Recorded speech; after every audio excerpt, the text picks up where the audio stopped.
Nous vous saluons chaleureusement dans le précieux nom de notre frère et Seigneur Jésus-Christ. Les saints de partout, vous nous suivez. Nous vous saluons dans le nom du Seigneur Jésus-Christ.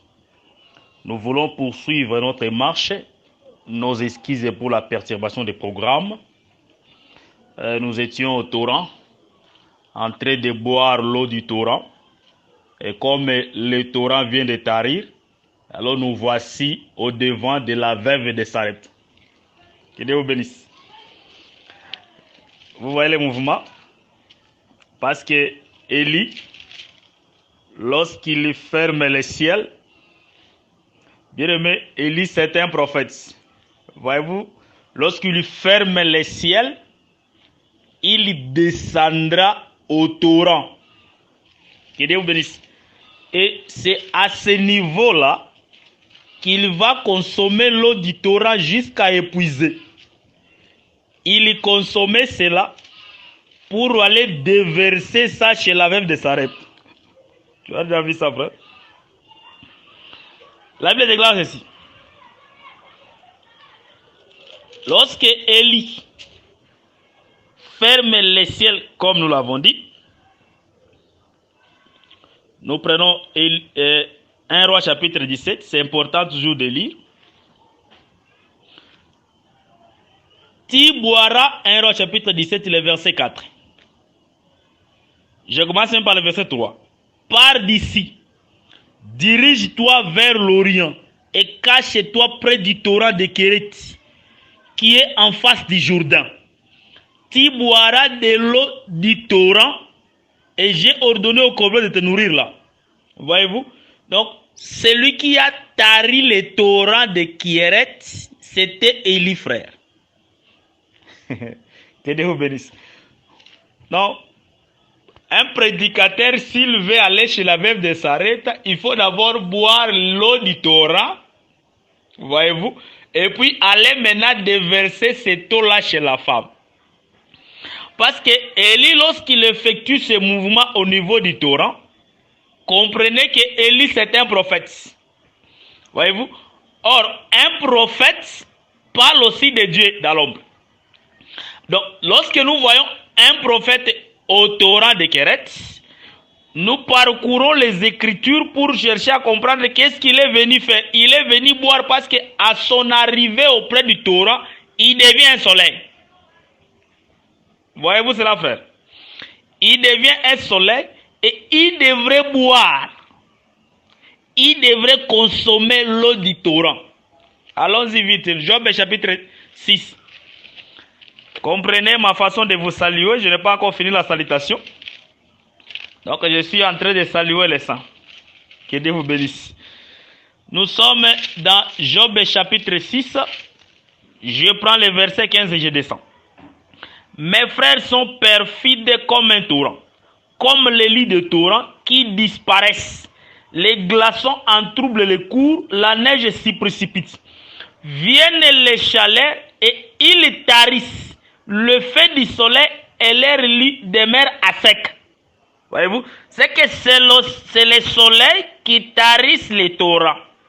Donc, lorsque Élie est venu au torrent, c'était tout un soleil qui vient tarir les torrents, afin d'aller déverser ça chez la veuve de Sarepta. C'est ça le déplacement de la parole. Il est venu chez les siens ne l'ont point reçu, les siens sont restés à sec. Vous voyez Matthieu 24? Les siens sont restés à sec et il a bu l'eau du torrent, il est allé déverser ça chez la veuve de Sarepta. Et nous vous disons ce soir, nous avons bu l'eau du torrent et nous voulons déverser ça. Que Dieu vous bénisse. C'est un langage, comprenez le langage. Je sais que je m'adresse aux fils des prophètes et aux hommes de Dieu. C'est pourquoi nous nous disons que lorsque nous sommes au devant de vous, c'est pour déverser l'eau du torrent que nous avons bu. Que Dieu vous bénisse. Et c'est aujourd'hui que nous allons poursuivre notre marche et nous allons mettre un point virgule.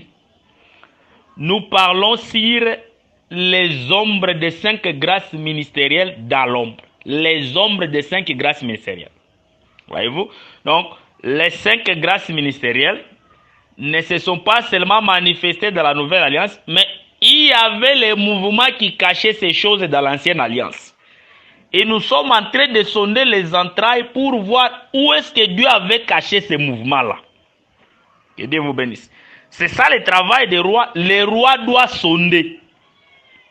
Voyez-vous? Et comme nous vous disons que nous avons bu l'eau du Torah, nous allons déverser cela.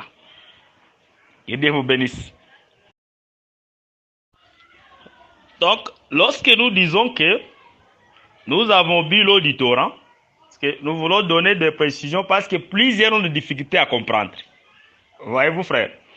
Donc, le Torah a fait un déplacement pour quitter là où il était, pour aller vers la veuve de Sarepta. Mais il doit être porté par un homme. Et cet homme-là, c'est le soleil. Cet homme-là, c'est le prophète. Cet homme-là, c'est Élie. Voyez-vous? Parce que si vous prenez Ésaïe 66, allons-y d'abord vite. Ésaïe chapitre 66, le verset 12. Nous lisons au nom du Seigneur Jésus-Christ. Car ainsi parle l'Éternel. Voici, je dirigerai vers vous la paix comme un fleuve, et la gloire des nations comme un torrent débordé. Et vous serez allaités, et vous serez portés sur les bras et caressés sur les genoux. Voyez-vous? Donc ici, Dieu dit qu'il dirigera les Torahs vers les peuples. Voyez-vous? Donc il dirige les Torahs et les Torahs partent dans Élie. Et c'est pour cela que nous disons que, frère, nous avons déjà bu les Torahs et nous allons déverser ça ce soir. Que la paix du Seigneur soit avec vous. Nous avons parlé l'autre fois, parce que c'est important de revenir en arrière afin de comprendre comment nous marchons. Nous avons dit que le ministère vient pour unir l'homme et la femme. Lorsque Dieu s'est séparé d'Adam dans le jardin, Dieu était resté dans le ciel et Adam est parti sur la terre. Il fallait maintenant chercher comment réconcilier les deux là. L'homme et la femme qui étaient séparés, il a fallu les réconcilier. Et nous avons dit que Dieu est en train de dire dans Ésaïe 66, le verset 1, le ciel est son trône, la terre est son marchepied. Donc le pied de Dieu, c'est ce qui unit l'homme et la femme. Voyez-vous? Donc le pied ici, c'est ce qui fait l'union, ce qui unit l'homme et la femme. Et le pied là s'élève. Et nous avons dit que par rapport à l'ombre, le pied que Dieu s'est servi pour arriver en Égypte, c'était Moïse. Voyez-vous cela? Donc c'était Moïse. Moïse c'était le pied. Et nous avons expliqué que Moïse c'est le pied gauche. Donc Dieu s'est servi pour aller visiter son peuple appelé Israël. Voyez-vous cela? Mais je vais ajouter quelque chose là-bas. Ces pieds-là appelés Moïse, lorsqu'il est allé en Égypte, voyez-vous, pour faire sortir ces peuples-là, afin de les amener à Canaan, ces pieds-là étaient devenus un scandale pour les peuples. Que Dieu vous bénisse. Donc, ces pieds-là étaient devenus un scandale pour les peuples. Tous les prophètes de l'ancienne alliance prophétisaient à Moïse. Voyez-vous, frère? Prophétisaient à Moïse. C'est Moïse qui est le grand prophète de l'ancienne alliance. Voyez-vous cela? Et Moïse, comme étant le grand prophète de l'ancienne alliance, il était devenu un scandale. Nous allons démontrer ça, frère. Comment Moïse était devenu un scandale pour le peuple. Voyez-vous? Et comme il était devenu un scandale pour le peuple, c'était déjà un problème. Que Dieu vous bénisse. Alors, remarquez. Et le pied là, qui était devenu un scandale, c'est Jésus qui nous parle de ça dans Matthieu 9, verset 45. Lisons d'abord ça, pour comprendre la pensée. Matthieu 9, verset 45. Aujourd'hui, nous allons danser avec les Écritures, frère. Il faut beaucoup nous suivre. Il faut vraiment tirer beaucoup d'attention. Marc chapitre 9. Je prends plutôt Marc chapitre 9, le verset 45. La Bible dit ceci. Si ton pied est pour toi une occasion de chute, coupe-le. Mieux vaut pour toi entrer boité dans la vie que d'avoir les deux pieds et d'être jeté dans la guerre, dans les faits qui ne s'éteignent point. Voyez-vous, frère, les pieds ici étaient devenus une occasion de chute pour le peuple d'Israël. Comment est-ce que les pieds sont devenus une occasion de chute? Et les pieds, nous disons, c'est Moïse. C'est à travers la loi qui a été donnée au peuple. Voyez-vous? Et à travers cette loi que les pieds avaient amenée, les pieds étaient devenus une occasion de chute pour le peuple. C'est pourquoi il a fallu qu'on coupe ces pieds-là. Vous voyez cela? Non. Et lorsque Jésus est venu dans la chair, il était la continuité de ces pieds-là. Frère, il était un scandale. Voyez-vous cela, frère? Et comme il était un scandale, on devrait couper ces pieds-là. Et couper ces pieds, ça part de l'œuvre de la croix. Donc, l'œuvre de la croix, on a coupé les pieds qui étaient devenus une occasion de chute pour plusieurs. C'est une couleur, frère. Voyez-vous cela? Donc, le premier pied, c'est Moïse. Et nous avons dit Moïse, c'est le pied gauche. Et le deuxième pied, c'est le Seigneur Jésus-Christ. Pour dire que Dieu n'a que deux pieds. Si on vous parle du troisième exode, c'est diabolique et amphérique. Il n'y a que deux pieds, frère. Voyez-vous cela? Et ce sont les deux pieds que nous sommes en train d'expliquer dans les Écritures saintes ici. Que Dieu vous bénisse. Prenons notre lecture de base. Lisons d'abord et puis nous allons revenir. Genèse chapitre 45. Là où nous étions hier, nous nous sommes limités hier, sur Benjamin. Genèse chapitre 45, le verset 22. C'est là que nous allons marcher, continuer notre marche aujourd'hui. Et il y a beaucoup de choses à dire là-dessus, frère. Genèse chapitre 45, le verset 22, nous descendons jusqu'au verset 25. Lisons au nom du Seigneur Jésus-Christ. Il leur donna à tous le vêtement de rechange, et il donna à Benjamin 300 cycles d'argent et 5 vêtements de rechange. Il envoya à son père 10 ânes, chargés de ce qu'il avait de meilleurs en Égypte, et 10 ânesses, chargées de bleu, de pain et de vivres pour son père pendant les voyages. Puis il congédia ses frères, qui partirent et il leur dit, ne vous querellez pas en chemin. Que Dieu bénisse la lecture de sa parole. Aujourd'hui, nous allons emprunter plusieurs couleurs parlant toujours de Benjamin. Nous allons cerner ça et là. Voyez-vous? Nous allons sonder ça et là pour faire sortir Saïl du bagage. Que Dieu vous bénisse. Nous continuons. Hier, nous avons dit que Benjamin a reçu 5 vêtements. Et Benjamin ici, nous avons dit qu'il représente le ministère de la parole. Mais aujourd'hui, nous allons encore prendre Benjamin autrement. Que Dieu vous bénisse. Parlant toujours des 5 ministères, des 5 grâces ministérielles, nous allons prendre Benjamin autrement. Allons lire dans l'Écriture. Il faut d'abord comprendre ceci. Dans l'Écriture sainte, lorsque nous prenons Moïse comme étant le pied, vous allez remarquer que lorsque le peuple a vu la manne, parce qu'il faut faire très attention, la manne n'est jamais tombée du ciel. C'est une écriture, frère. La manne n'est jamais tombée du ciel. Voyez-vous, la manne est tombée du ciel. La manne n'est jamais tombée du ciel, frère. Ça, c'est une fausse interprétation, une hérésie. Si vous prenez Exode chapitre 16, j'aime toujours qu'on puisse lire, parce que plusieurs m'ont demandé de commencer à beaucoup lire, parce qu'ils ont des difficultés pour asseoir le langage. Frère, nous utilisons un langage si facile. Voyez-vous cela? Lorsque nous prenons Exode chapitre 16, le verset 14, je descends. La Bible dit ceci. Quand cette rosée fut dissipée, il y avait à la surface du désert quelque chose de menu comme des grains, quelque chose de menu comme la gelée blanche sur la terre. Les enfants d'Israël regardèrent et ils se dirent l'un à l'autre, qu'est-ce que c'est là? Car ils ne savaient pas ce que c'était. Moïse leur dit, c'est le pain que l'Éternel Dieu vous donne pour nourriture. Les pains ici, la manne ici, on voyait d'abord la rosée. Et c'est quand la rosée se dissipe qu'on verra maintenant les pains. Qu'on verra maintenant la manne. Donc pour dire que ce qui était descendu, c'était la rosée. Vous voyez cela? C'était la rosée qui était descendue. Et cette rosée-là, voyez-vous, devrait maintenant se dissiper pour que nous puissions voir la manne. Donc devrait se transformer. Devait devenir la manne. Mais c'est ça la réalité, frère. Dans la réalité, Jésus, comme étant le pain, il n'a jamais descendu du ciel.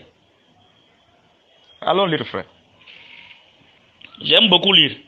C'est important, la lecture ne nuit pas. Vous voyez? Luc chapitre 1. Voyons voir comment c'était le mouvement. Luc chapitre 1. Nous sommes dans Luc chapitre 1. Je prends le verset 34 et je descends. Luc 1, verset 34, je descends. Marie dit à l'ange, comment cela se fera-t-il puisque je ne connais point d'homme? L'ange lui répondit, le Saint-Esprit viendra sur toi. Tu as vu la rosée? Donc, c'est la rosée qui descend d'abord. Et la puissance du Très-Haut te couvrira de son ombre. C'est pourquoi le Saint-Enfant qui naîtra de toi sera appelé Fils de Dieu. Celui qui vient d'abord pour couvrir, c'est le Saint-Esprit. Dans d'autres langages, j'ai toujours dit ici que Marie a eu la grossesse dans la chambre. Tu n'as pas compris ça? Marie a eu la grossesse dans la chambre, frère. Pour que Dieu donne la grossesse à Marie, Dieu a décidé d'abord une chambre. Parce que la Bible dit, l'ombre du Très-Haut te couvrira. C'était la chambre que Dieu a tracée pour que Dieu puisse donner l'enfant à Marie. Il y a beaucoup de portions d'exhortation là-bas. Les pastorats les feront. Voyez-vous?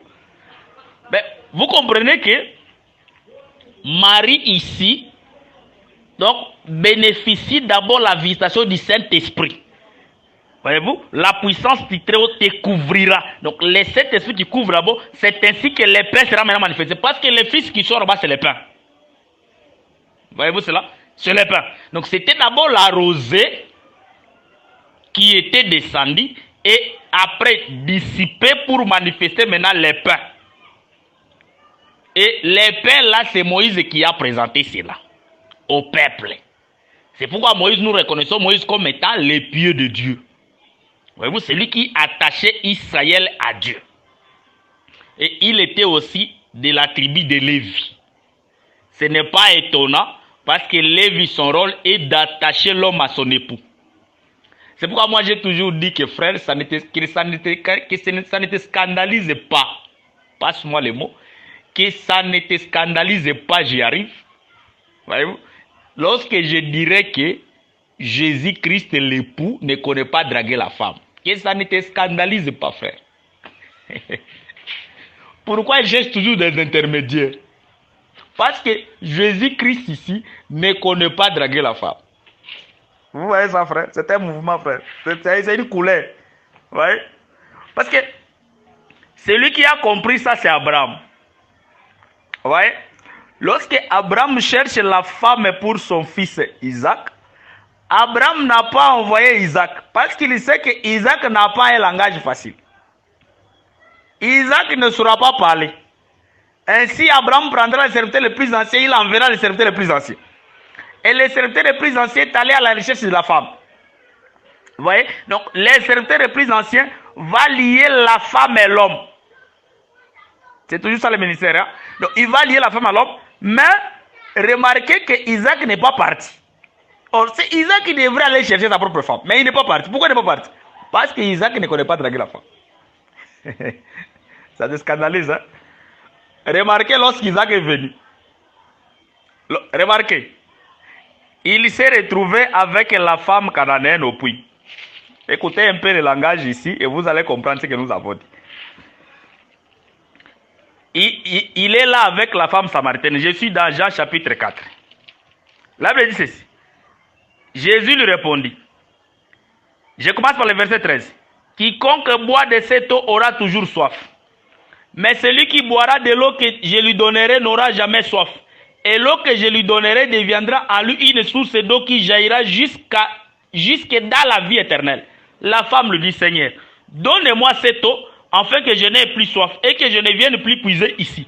Va, lui dit Jésus, appelle ton mari et viens ici. La femme répondit, je n'ai point de mari. Jésus lui dit, tu as raison de dire que je n'ai point de mari, car tu as eu 5 maris, et celui que tu as maintenant n'est pas ton mari. En cela, tu dis vrai. Et c'est comme ça qu'on traque la femme. Voyez-vous? Non. Vous voyez que il est toujours contredisant avec la femme.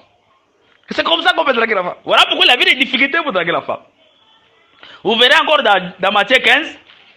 Voyez-vous, dans Matthieu chapitre 15. Lorsque la femme cananéenne vient par derrière. La femme cananéenne est en train de suivre Jésus. La femme est en train de venir. Mais écoutez un peu les réponses de Jésus. Jésus dira à cette femme-là, je suis venu seulement pour les bébés perdus de la maison d'Israël. Vraiment, c'est ça le langage des noms. Voilà pourquoi nous disons qu'il ne connaît pas drague. Alors Dieu devrait retirer cet homme-là pour nous envoyer maintenant celui qui sait drague. Voyez-vous cela? Et le ministère doit présenter la beauté de l'homme pour attirer la femme. Voyez-vous? Donc lorsque tu es devant la femme, présente la beauté de l'homme pour attirer la femme vers l'homme. Que Dieu vous bénisse. Bon, retournons. C'était une parenthèse, nous fermons, nous retournons. Voyez-vous? Avant que je puisse continuer avec Benjamin, allons voir d'abord Benjamin dans Exode. Voyez-vous cela? Donc, Benjamin dans Exode chapitre 30, les versets 22 jusqu'au verset 25. La Bible dit ceci. L'Éternel parla à Moïse et dit, prends des meilleures aromates, 500 cycles de mûres, de celles qui coulent d'elles-mêmes. La moitié soit 250 cycles. Des cinnamon aromatiques, 250 cycles de roseau aromatique, 550 cycles de casse, selon les cycles du sanctuaire, et un d'huile d'olive. Tu feras avec cela une huile pour l'onction sainte. Composition de parfum selon l'art du parfumeur. Ce sera l'huile pour l'onction sainte. Vous voyez cela? Donc, ici, on est en train de composer l'huile d'onction. Mais dans cette huile d'onction, on doit composer ça avec 5 éléments. Vous voyez ça, frère? C'est l'huile d'onction là, les 5 éléments ne composent qu'en fait l'huile d'onction. Et les 5 éléments que nous disons ici, voyez-vous cela? Les 5 éléments, parce qu'on a cité ici aromate, premier élément. On a cité cinnamon, aromatique, deuxième élément. On a cité roseau aromatique, troisième élément. On a cité casse, quatrième élément. Et on a cité huile d'olive, cinquième élément. Un d'huile d'olive. Donc on devrait rassembler les 5 éléments pour former huile d'onction. Donc huile d'onction, à l'intérieur, il y a 5 éléments. Il y a seulement un ministère de la parole, mais à l'intérieur, il y a 5 grâces ministérielles. Vous voyez ça, frère? Voyez-vous? Et le ministère de la parole, c'est aussi l'huile. Allons-y maintenant voir ça dans les Écritures saintes, parce que c'est toujours important de marcher dans les Écritures saintes. Et l'huile ici est portée aussi dans un vase appelé Benjamin. Vous voyez cela? Nous sommes toujours là, frère. Genèse 45. Nous sommes en train d'expliquer les 5 grâces ministérielles. Ici, on nous démontre les 5 grâces ministérielles. Mais nous voulons prendre maintenant Benjamin, placer ici. Placer Benjamin ici. Comme étant le vase qui devrait garder les 5 éléments qui composent l'huile. En lui. Voyez-vous? Allons maintenant parcourir les Écritures. Allons-y chercher une écriture. Voyez-vous? Nous sommes dans 2 Rois chapitre 4. Je commence par les premiers versets et je descends. Nous lisons au nom du Seigneur Jésus-Christ avec votre permission. Une femme d'entre les femmes des fils des prophètes cria à Élisée en disant: ton serviteur, mon mari, est mort. Ici, on parle d'un fils des prophètes. Voyez-vous? Une femme d'entre les femmes des fils des prophètes. Parce que dans les Écritures, le prophète, un homme de Dieu, c'est un père. Et fils des prophètes, voyez-vous, c'est un frère à côté d'un ministre. Donc, on l'appelait fils des prophètes. Que Dieu vous bénisse. Allons-y d'abord avec la lecture. Ton serviteur, mon mari, est mort. Et tu sais que ton serviteur craignait l'Éternel. Or, le créancier est venu pour prendre mes 2 enfants et en faire ses esclaves. Élisée lui dit: que puis-je faire pour toi? Dis-moi, qu'as-tu à la maison? Elle répondit: ta servante n'a rien du tout à la maison qu'un vase d'huile. Et elle dit: va demander au dehors des vases chez tous tes voisins, des vases vides, et n'en demande pas un petit nombre. Je ne vais pas aller dans les détails de tout ça. Mais je vais prendre une portion d'écriture ici. La Bible, je prends la réponse de cette femme ici. Cette femme dit que ta servante n'a rien du tout à la maison qu'un vase d'huile. Cette femme ici avait perdu des vases, mais il lui est resté seulement un vase d'huile. Voyez-vous? Nous disons, je me répète, cette femme ici, je l'ai dit qu'elle avait plusieurs vases, qu'elle avait déjà perdu, mais il lui restait qu'un vase d'huile. Et cette femme ici, telle que nous sommes en train de marcher, représente Dieu. Voyez-vous? La femme ici représente aussi Jacob. Ce sont des broderies, frères. Lorsque nous disons que cette femme représente Jacob, parce que Jacob en soi dans sa maison, il avait perdu tous les vases. Vous avez vu ça, frère? Les aigles ont vu ça? Jacob a perdu tous les vases. Voyez-vous? Mais il lui est resté un vase. Que Dieu vous bénisse. Qui toque. Il lui est resté un vase. Il avait perdu tous les vases et il lui est resté un vase. Les vases ici, c'est tout un homme. Lorsque nous parlons de vases, nous voyons tout un homme, frère. Voyez-vous? Donc, le frère, le fils de Jacob, étaient des vases, mais lorsqu'ils sont partis en Égypte, Jacob a perdu tous les vases. Il ne lui restait qu'un vase appelé Benjamin. Voyez-vous? Et comme il avait perdu tous les vases, il devrait maintenant envoyer l'unique vase qui était resté. Pour que ces vases ici puissent aussi s'en aller. Voyez-vous cela? Que Dieu vous bénisse. Donc, pour que ces vases ici puissent aussi partir. Parce que c'était la dernière cartouche de Dieu. Dieu restait seulement avec ces vases ici. Mais comme il a perdu tous ces vases, il devrait maintenant voir comment envoyer ces vases ici. Et nous disons que tous les vases que Dieu avait perdus, ce sont les prophètes de l'Ancienne Alliance. Parce que lorsque Dieu a envoyé les prophètes dans l'Ancienne Alliance, le peuple tuait les prophètes. Dieu perdait ses vases. Mais Dieu est venu se trouver, il y a seulement un vase qui lui est resté. Voyez-vous? Et le vase qui lui est resté, c'est le Seigneur Jésus-Christ.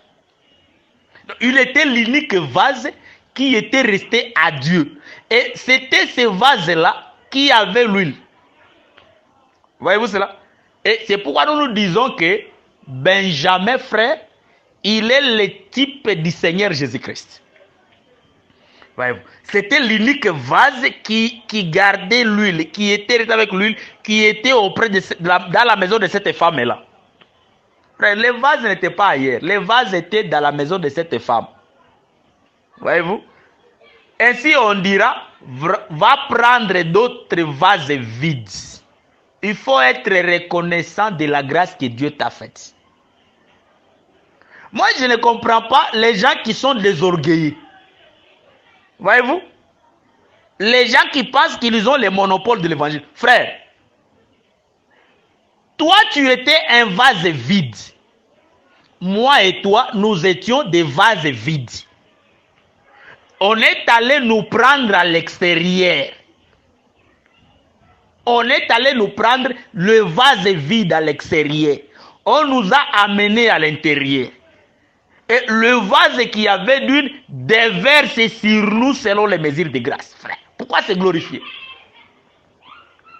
Il faut seulement se reconnaître que j'étais un vase d'huile, mais le vase qui était resté auprès de Dieu ici m'a fait grâce avec une petite portion, frère.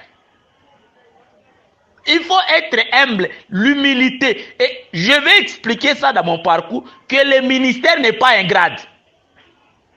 Parce que plusieurs ont des confusions. Les gens pensent que le ministère, c'est un grade. Si tu penses comme ça, tu es ignorant, frère. Le ministère n'est pas un grade. Voyez-vous, frère? Les gens considèrent le ministère comme étant le grade. Je suis maintenant capitaine. Je suis maintenant lieutenant-colonel. Frère, tu es ignorant. Le ministère, nous allons expliquer ça comme étant service. Je vais y arriver là-bas. Ou ça, nous pouvons aller directement. Parce qu'il y a beaucoup de choses à dire, je peux oublier ça. Voyez-vous? Il y a tellement de versets qui me viennent dans la tête que je peux facilement oublier. Le ministère, c'est un serviteur. Il est au service de l'église. Voyez-vous cela? Parce que, remarquez, lorsque Jacob est allé chercher une femme, parce que retenez d'abord que Jacob et Ésaü, dans la maison d'Isaac, voyez-vous, c'est aussi les deux pieds d'Isaac. Moïse, que je prends ici comme Ésaü, voyez-vous, lui, il a voulu rester avec les biens dans la maison de son père. Il n'a pas voulu quitter, frère. Il a voulu rester avec ses biens là-bas. Mais ce n'est que Jacob qui, après avoir reçu l'huile, il sortira pour aller chercher la femme. Afin d'aller partager cette bénédiction avec la femme. Et celui qui est sorti pour partager cela, c'est le Seigneur Jésus-Christ. Et celui qui a caché, c'est Moïse. Voyez-vous? C'est ça le langage de Jésus dans Luc 9. Lorsqu'il parle de deux fils, le fils de ce père, l'un est resté avec ses biens dans la maison, mais l'autre est sorti pour aller partager ses biens avec les prostituées. Et nous étions ces prostituées-là qui est venu partager ses biens avec nous. Voyez-vous? Et c'est ça Christ qui est venu, le ministre en personne qui est venu pour partager ses biens avec nous. Bon, c'était une parenthèse. Évoluons. Nous disons que lorsque Jacob parte chez Laban, il trouvera deux femmes là-bas. Mais Jacob va aimer Rachel. Mais lorsque Jacob travaille, on lui donne Léa. Je ne suis pas dans ce mouvement, mais je veux prendre quelque chose là-bas. Remarquez que Léa avait une servante et Rachel avait aussi une servante. C'est là où je suis. Et c'est là que je vais expliquer le ministère. Parce que les autres confondent vraiment le ministère. Si tu as encore cette conception de confondre que le ministère c'est un grade de frère, tu te sens, je maintenant des grades, tu es ignorant. Tu es ignorant, frère. Alors, nous disons que la femme ici, Léa, représente l'église comme vous le connaissez bien, parce qu'elle est entrée au soir. Et Rachel représente Israël, parce qu'elle est entrée au matin. Voyez-vous, c'est pourquoi, lorsque Ecclésiaste chapitre 1, le verset 5 parle du mouvement du soleil, lorsque Ecclésiaste parle du mouvement du soleil, il devait parler du lever du soleil, coucher du soleil, temps de l'église, nouveau lever du soleil, temps d'Israël. Que Dieu vous bénisse. Non. Ainsi nous disons, Léa ici avait une servante. Or, Léa aujourd'hui c'est l'église. L'église a une servante. Et la servante de l'église, c'est le ministère de la parole. Vous voyez cela, frère? Lisons, Genèse chapitre 30. Je vais revenir, je sais là où je suis. Je vais revenir. Genèse chapitre 30. Prenons rapidement le verset 9. Genèse chapitre 30, le verset 9. La Bible dit ceci. Léa, voyant qu'elle avait cessé d'enfanter, prit Zilpa sa servante et la donna pour femme à Jacob. Zilpa, servante de Léa, enfanta un fils à Jacob. Léa dit, quel bonheur! Et elle l'appela du nom de Gad. Zilpa, servante de Léa, enfanta un second fils à Jacob. Léa dit que je suis heureuse, car les familles me diront heureuse. Et elle l'appela du nom d'Aser. Zilpa ici, la servante de Léa, nous disons que c'est ça le ministère de la parole. Voyez-vous? C'est un service, frère. Il ne faut pas considérer ça comme un grade. Vous êtes esclave de l'église. Tu travailles. Je ne sais pas si les gens comprennent ça, frère. Ça fait parfois très mal au cœur. Voyez-vous? Non. Ici, Zilpa, comme étant servante de Léa, elle devrait enfanter deux fils. Frère, la servante enfante nous deux fils. Gad et enfante nous Aser. C'est simple. Nous voulons que toi qui es la servante, tu puisses nous enfanter les deux fils. Enfante-nous Gad et enfante-nous Aser. Parce que Gad c'est le pain. Hein? Gad c'est le pain. Hein? Gad c'est le cinquième fils de Léa. C'est le pain, frère. Et Gad comme étant le pain, vous voyez-vous, je suis dans les campements. Vous avez déjà vu les campements? Comment le peuple campait? Et Gad comme étant le pain, voyez-vous, Gad comme étant le pain, on devrait avoir aussi Aser. Voyez-vous? Donc nous disons qu'en réalité, Zilpa a enfanté, a manifesté l'écriture et l'interprétation. Parce que Aser, c'est la nourriture délicieuse, frère. Le mets délicat que le roi aime. Voyez-vous? Donc, Zilpa, tu es servante, enfante-nous les deux fils. Nous voulons voir les deux fils. Nous voulons voir Gad et nous voulons voir Aser. Cela nous suffit. Voyez-vous cela? Donc, pour dire que c'est une servante. Ce n'est pas un grade, frère. Que Dieu vous bénisse. C'est pourquoi Jésus a dit, Jésus connaissait tout ce que nous vivons actuellement. Il a dit que si tu prêches, dis-toi que tu es inutile. Il voulait te faire voir que rester à ta place, servante. Que Dieu vous bénisse. Retournons. Retournons pour parler de Benjamin. Parce que nous expliquons ici que cette femme avait perdu tous les vases, mais il lui est resté une vase. Et ce vase-là, c'est Benjamin. Parce que celui qui a perdu tous les vases, c'est Jacob, qui a perdu tous les fils. Tous les fils sont partis. Et il est resté avec un vase appelé Benjamin. Voyez-vous? Et c'est ce vase-là qui contient l'huile à l'intérieur. Et l'huile-là, nous avons dit que cette huile est composée de 5 éléments que nous avons vus dans Exode 30. Et les 5 éléments, nous disons que compose seulement l'huile. Il y a l'huile, mais composée de 5 éléments. L'huile, en réalité, qui compose tous ces 5 éléments, c'est le ministère de la parole. Mais dans ces 5 ministères de la parole, dans ces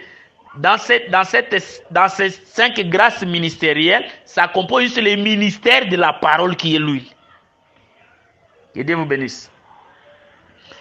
Remarquez cela. Lorsque nous disons que cette femme avait perdu tous les vases d'huile, parce que c'est à ce niveau où il faut qu'on se comprenne bien, elle a perdu tous les vases d'huile, mais il lui restait qu'un vase. Et nous voyons cela dans Matthieu chapitre 21. Je mets toujours qu'on marche avec beaucoup de témoins. Matthieu chapitre 21, le verset 33, je descends. Écoutez une autre parabole. Il y avait un homme maître de maison. Voyez-vous, hein? Il est maître de maison. Il y a une maison là-bas. Qui planta une vigne, il entoura d'une haie et il creusa un pressoir et bâtit une tour.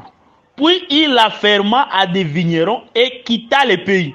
Lorsque le temps de la récolte fut arrivé, il envoyait ses serviteurs vers les vignerons pour recevoir les produits de sa vigne.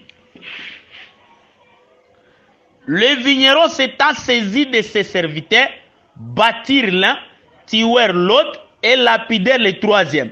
Et ils envoyèrent encore d'autres serviteurs en plus grand nombre que le premier. Et le vigneron les traitèrent de la même manière.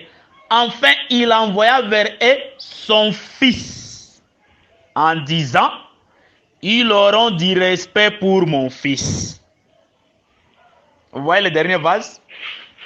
Donc, lorsqu'il a envoyé tous ces vases-là, tous ces vases ici que nous appelons Jérémie, Élie, Élisée, c'était toujours des vases.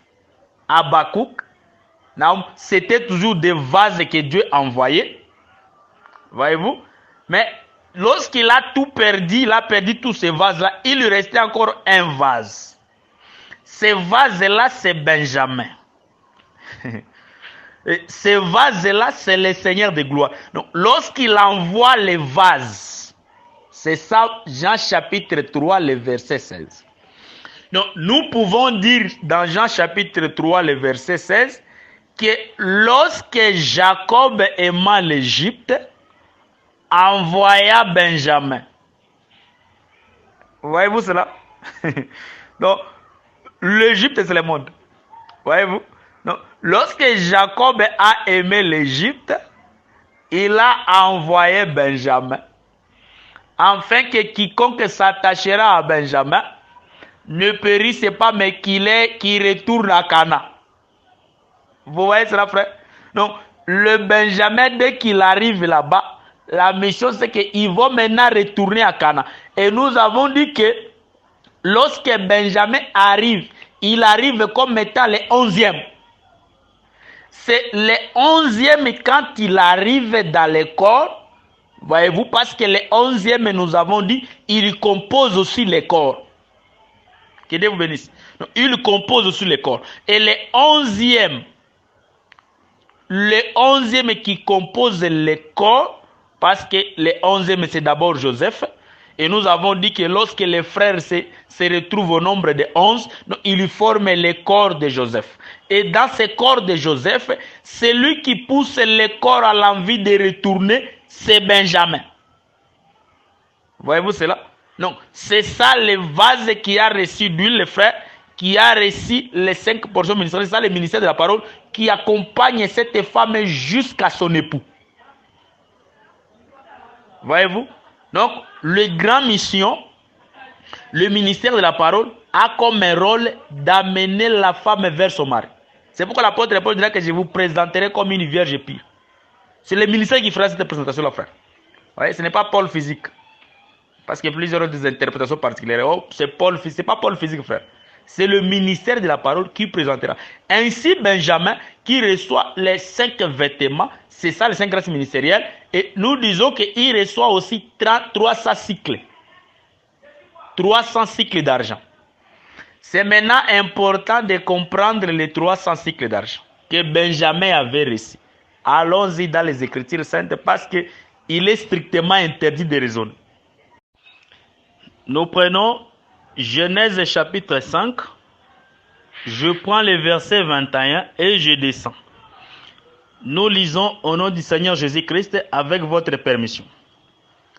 Enoch, âgé de 65 ans, engendra Métouchéla.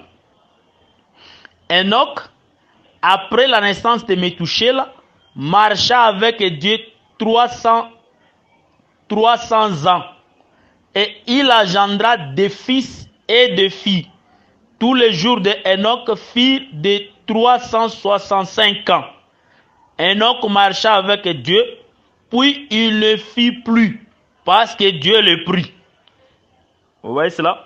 Donc, nous comprenons ici que Enoch a engendré son fils Métouchéla à l'âge de 65 ans.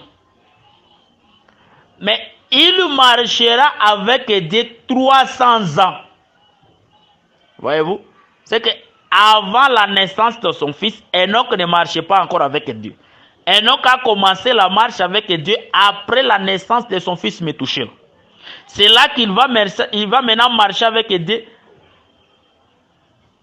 pendant 300 ans. Et dans la totalité de sa vie, parce que la Bible a fait la mathématique ici, furent de 365 ans. Voyez-vous cela? Donc, ainsi nous disons que les chiffres 300 ici parlent de la marche, frère. Voyez-vous? Donc, lorsque Joseph renvoie ses gens et qu'il prend les 300 cycles et donne à Benjamin, c'est qu'il donne à Benjamin de guider. Il donne la marche à Benjamin. Le ministère de la parole doit connaître les chemins pour retourner à Canaan. Frère, un ministre qui ne connaît pas les chemins, frère, il n'est pas un ministre. Voyez-vous cela? Donc, un ministre doit connaître les chemins parce que les chemins lui ont été confiés pour faire retourner le peuple. Voyez-vous? Un ministre qui prêche mal, il ne connaît pas les chemins, frère. Que Dieu vous bénisse. Donc, connaître aussi les chemins, c'est bien prêcher. Positionner les enfants de Dieu par rapport aux Écritures, afin qu'ils marchent vers la terre promise. Afin qu'ils marchent vers le ciel. Parce que nous avons dit que Canaan, c'est le ciel. Canaan, c'est le jardin d'Éden. Dieu étant séparé de sa femme, lorsque sa femme a péché, Dieu chassa sa femme est sortie hors du jardin d'Éden, c'est que l'homme est allé à la terre et Dieu est resté dans le ciel. Voyez? Maintenant, la mission, c'est que Benjamin lui confie la marche pour que ce dernier puisse faire revenir Adam dans le jardin. Voyez-vous cela, frère? Et c'est ça le rôle du ministère. Faire revenir la femme vers son mari. Parce que l'homme avait chassé sa femme. Sa femme lui a été infidèle. Vous voyez Juge chapitre 19? Sa femme lui était infidèle. Alors l'homme a chassé sa femme. Comprenez, frère, c'est la fatigue que je viens de jeûne de prière. Que Dieu vous bénisse. C'est par là que nous disons que le chiffre 300 parle de la marche. Vous voyez? L'État me manquerait d'apprêter encore une écriture de Gédéon. Ça parlait toujours de la marche, frère. Que Dieu vous bénisse. Donc, Dieu, lorsqu'il fait l'élection de 300, là, ce n'était pas en vain. Il parlait de la marche. Que Dieu vous bénisse. Donc, pour dire que c'est Benjamin qui dirige la marche, le ministère de la parole doit connaître les chemins. Or, les chemins, c'est toujours Jésus-Christ. Doit connaître la parole. Voyez-vous? Parce que si tu es là, tu prêches très mal, oh, la femme peut prêcher. Frère, tu égares les gens vers les chemins. Tu ne connais pas la marche. Tu ne connais pas la route de retour. Voyez-vous? Je m'arrête en disant qu'il y a un vase qui avait l'huile et c'est ce vase-là qui répand l'huile sur d'autres vases vides. Ce n'est pas un représentant légal qui est assis dans son église et lui, c'est lui qui répand l'huile sur les autres. Et il prend aussi cette écriture-là qui avait seulement un seul vase et ce vase-là, c'est moi le représentant qui doit répandre l'huile sur les autres. Frère, ce sont des gens qui gardent les gens dans les chemins. Et une telle personne, moi j'ai toujours dit que c'est le diable en personne, frère. Ouais. Parce que le diable, son rôle, c'est de déguiser la parole. Il ne veut pas que la parole reste là. Il veut toujours changer les choses. Voyez-vous? C'est diabolique. Un tel représentant légal, il est diabolique. Dieu vous bénisse. Pour dire que l'unique vase, c'est le Seigneur Jésus-Christ. C'est ça l'unique vase qui répand de l'huile sur d'autres vases. Comme Dieu a toujours deux pieds, comme nous l'avons dit hier, le premier pied de Dieu, c'était aussi le vase qui avait l'huile. Parce que Dieu a pris l'esprit qui était à Moïse, c'est ça lui le frère, il a répandu ça sur les 70 anciens. Donc les 70 anciens là, c'était des vases vides. Voyez-vous cela? Et donc le vase d'huile c'était Moïse et Dieu a pris cette huile. C'est pourquoi nous disons que frère, il ne faut pas se comparer à Moïse. Vous voyez? Toi tu viens de l'Amérique ici et aujourd'hui tu n'as même pas il ira en affaire cet homme là. Voyez-vous? Parce qu'il a égaré plusieurs. Moïse, frère, c'est le pied gauche de Dieu. Et nous avons démontré ça avec les Écritures. Dieu n'a que deux pieds. Et Moïse, comme étant le pied gauche, il était le vase aussi qui avait d'huile. Ainsi, Dieu a pris l'huile qui était dans ces vases-là, il répandit ça dans les 70 anciens. Ouais. Et le deuxième vase qui était resté auprès du Père, nous disons que c'est le Seigneur Jésus-Christ, la dernière cartouche que Dieu avait. Et quand Dieu a perdu tous les prophètes, Dieu enverra maintenant Benjamin, afin que Benjamin puisse conduire le peuple, pour que Benjamin puisse conduire ses frères. Ils sont des frères. Puisse conduire ses frères vers Cana, frère, vers le pays des délices. Parce que Cana, c'est un pays de délices. Voyez-vous? Cana, c'est un pays de délices. Là où se trouve l'homme. Voyez-vous? Et c'est là où l'église va retourner. Et c'est ça le rôle du ministère. C'est de faire retourner l'épouse chez l'homme. Voyez-vous? Afin que les deux soient un. Vraiment que Dieu vous bénisse beaucoup. Je suis vraiment fatigué. Je préfère m'arrêter par là. Nous sommes reconnaissants envers l'administration qui nous a confié l'espace. Je cite mon docteur Philippe Sumbu, qui nous a donné l'espace afin de bénir le peuple, afin de répandre l'eau que nous avons consommée au Torah. Nous lui disons merci, ainsi que tous les auditeurs qui vont nous écouter. Mon prophète Benjamin Mupanga, santé vous saluer. Voyez-vous? Le docteur Adélard, je vous salue. Mon bien-aimé Raïs, santé vous saluer. L'homme de Dieu Sylvain, je vous salue. Le pasteur Tony, je vous salue. La liste est exhaustive. Je vous salue tous les saints de partout où vous nous suivez. Les frères Jimmy Grace qui va faire la compilation, que Dieu te bénisse. Et nous saluons tous les saints de partout. Les frères Moïse depuis Paris, je vous salue. Ma sœur Mila depuis Angola, je te salue. Que Dieu vous bénisse beaucoup. C'est là que nous nous arrêtons.